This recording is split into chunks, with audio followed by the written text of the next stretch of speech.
สวนมอนแห่งนี้นี่เป็นฐานถิ่นสดใสสุมแล้ววิไลกว้างไกลสุดตาฝากฝันหอมกลิ่นลำเนาเย้าเหยียดเก็บได้ทั้ง3โลนั้นเป็นหนึ่งสถานอยู่ในนครหุ่นทางเที่ยงงามผู้คนเขียวทองไปมาแม่ของคงคาเล่นลาหลากไหลสู่คนหินหนุ่มสาวลงลอยเล่นหยอกกินหยอกเย้าหน้าอ่อนสอนนกบินกับคอนเมื่อยามคอยคำคืนวันเพ็ญแสงเดือนแสงดาวส่องมาสุขอุลา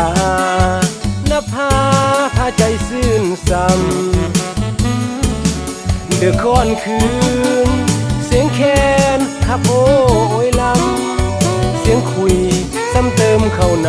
ำสุขเรือลำสวนมอนแห่งนี้ไผ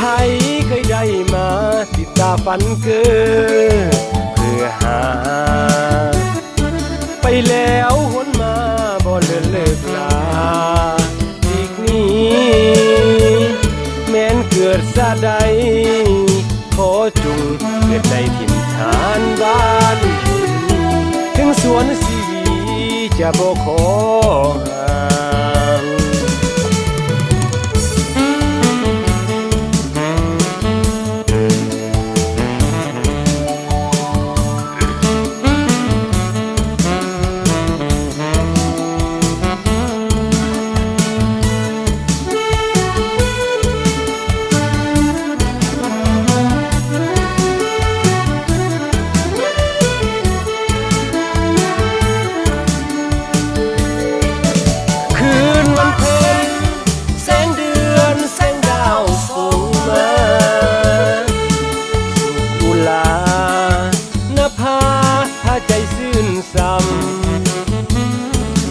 เดือค่อนคื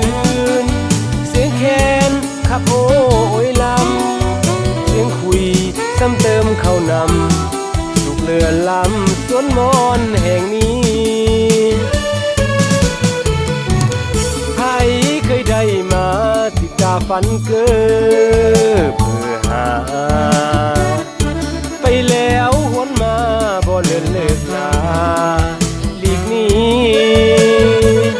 แม้นเกิดซาใดขอจุงเกิดในถิ่นฐานบ้านแห่งถึงสวนสีวีจะบ่ขอ